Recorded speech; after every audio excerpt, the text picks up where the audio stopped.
Hey, everybody, this is Tasha Rollins with the Autism in Action podcast. And today we've got a very special episode. We have got Miss Suzanne Ringer as our guest speaker. She is from the Pearl Center for Learning in Malden, South Carolina. Hey, Suzanne, thank you so much for joining us today. Hey, Tasha, thanks for inviting me. Glad to be here. If you will just take a few moments and share with us all about the Pearl Center for Learning and who they serve and what you guys do. Sure. We serve the population that struggles to learn and struggles to deal with life on a regular basis, whether it be very young, we have a program for very young, through adults. We are targeting the areas that are struggles as the opposite of a program that might say, okay, if you can't do something, we'll give you a crutch. We're not a crutch. We're not a life jacket. We're swimming lessons. We work on the lower, the areas that are lower, that are causing someone to have difficulty, and we believe they can be modified. That is amazing. And with our population and autism, I'm sure there's a lot of other arenas that you guys service, a lot of other areas. Right. In particular, let's see, I think y'all have 6 core programs that you guys offer. We do. And as you know, with the autism spectrum, some students are dealing with ADHD. Some students have a learning disability of one area or another. And so we do use a lot of testing to really look closely at what we call deficits, areas that are just not up to the level where the student is handicapped in some area. Processing, it may be auditory, maybe the social area. And we target that with our therapy. We do have 6 different programs, and I would say most students are in what I call a hybrid. We see a deficit in maybe auditory processing, but we may also see that they have some social issues, just in dealing, and of course, auditory processing might just cause some of those social issues. Absolutely. So we target that. We don't spend a lot of time on strengths. We really work on the areas that we see deficits in.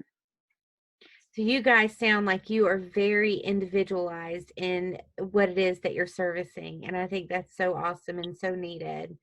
I think they actually, let's see, it's the National Institute for Learning Development. Yes. Tell us a little bit more about that.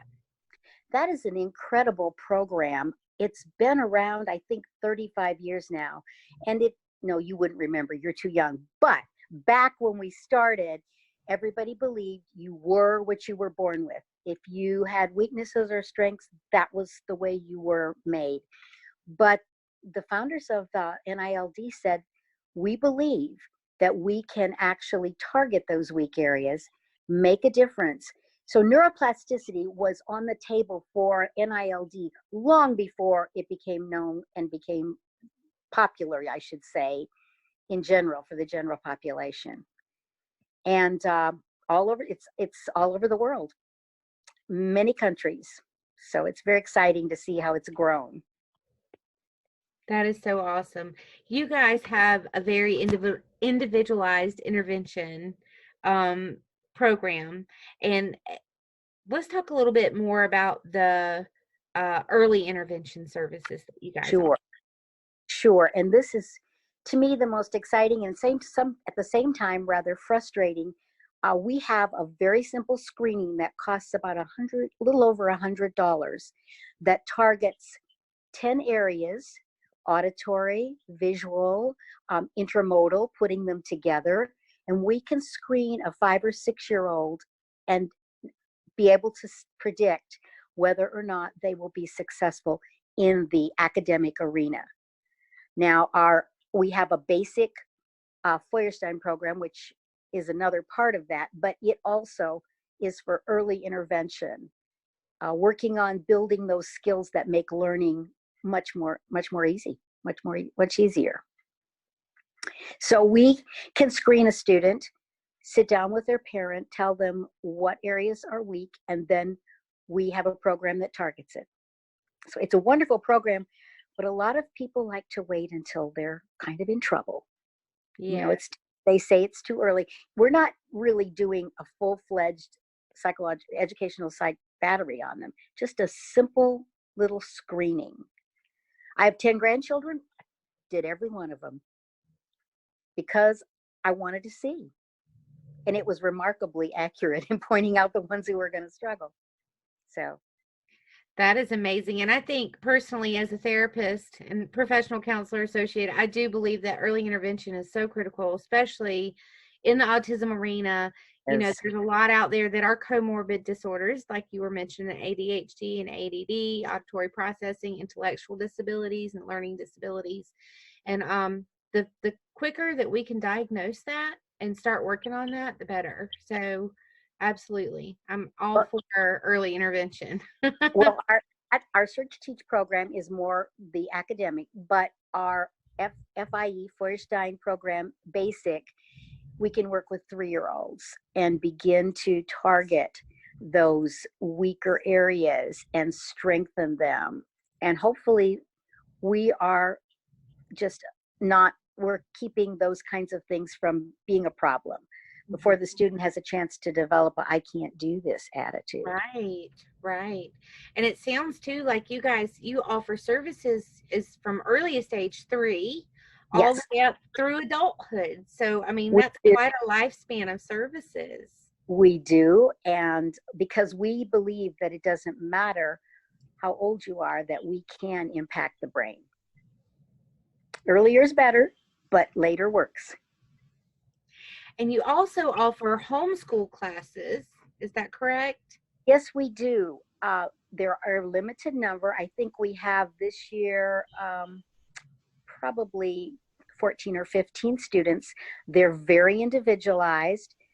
This, I teach a math class in there, and I've got 4 students, and they're in 4 different places. And that's okay because everything's individualized. So you are successful at whatever level you can work. And we believe we need to get those core things in place. So these are homeschooled students, and they come to us for math and language arts. And in some cases, they can get science and social studies. And then you also have something called group educational therapy. We do. That is, we need to have students who are about on the same level, more or less. And they are amazingly energized by listening to each other and working through the techniques that we offer in a group. It can be very energizing, and it's fun. Takes a lot of energy, and they give a lot of energy to it. Yes. That is so awesome. And that also, I would imagine, it encourages the social part of things and the Definitely. communication building and all of that critical Definitely. information that we want them to learn. So that is awesome. Now, I also saw that you guys have a very special person, or not person, but a very special pet. Maggie. Maggie, yes, on your staff there. Tell us about Maggie. Maggie is actually, she's 13 years old, so she's getting up there. She's been around since she was a puppy. And we have students that say, is Maggie coming today? Because if she's coming, I'll walk right in. She seems to know she will head right over to the student who's struggling and sit right by their desk. So she's been a great part of the center. She's a shepherd lab, so if somebody who's not supposed to be in the center happens to walk in, she lets them know. They go right back out. So she's very with the children, but she will not allow somebody who doesn't belong in there in. So it's a combination. Yeah. And the kids will go, oh, somebody's in here. Maggie sends them back out. She's a great addition. No. Now, in the spring, you had mentioned earlier about a student showcase.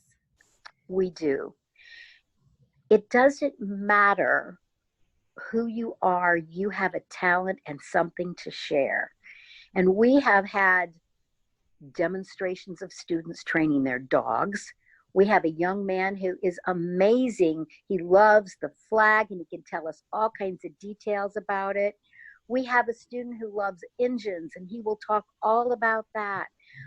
It's been so neat to see them just blossom and get up in front of a whole room full of people and talk about their passion. So we always have a showcase in the spring. That is quite an accomplishment and such a great way for them to showcase what it is that they are working on and what they're learning, what they enjoy. What is the best way for our listeners to get in touch with you guys? Well, they can email us. They can, if they go on the website, there's a way to connect there with email, or they can call the center. The number is 864-675-9200. Call the center and ask for information. We'll be happy to connect with you and answer questions. And your website, that is pearlcenterforlearning.com? Yes, it is. Yes. Okay. Is there anything else, Ms. Ringer, that you would like to share with everyone listening today? I just want to say we serve the most incredible group of students that you will ever meet, and there's not a person who works there who isn't invested totally in these students. And we love them, and we work so hard to just help them be everything they can be. And they're a wonderful group. I'm thankful to go in the beginning of the day, and when I leave at the end, I'm thankful to say, wow, I got to do something really important.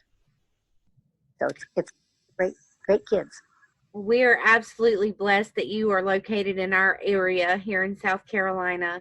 And, I hope that all of our listeners chiming in, whether you live in South Carolina or not, I hope you guys go on the website and check out their services. And, it may be that if you guys aren't living in the area, maybe reach out anyway and see what recommendations that they have for you guys at the Pearl Center for Learning. Have colleagues all over the world. So are offered many places all over the world. Thank you again so much, Suzanne, for being here today and sharing all about the Pearl Center for Learning. And we are very, very blessed to be able to share all of this valuable information with our listeners. Thank you, Tasha. I enjoyed talking with you.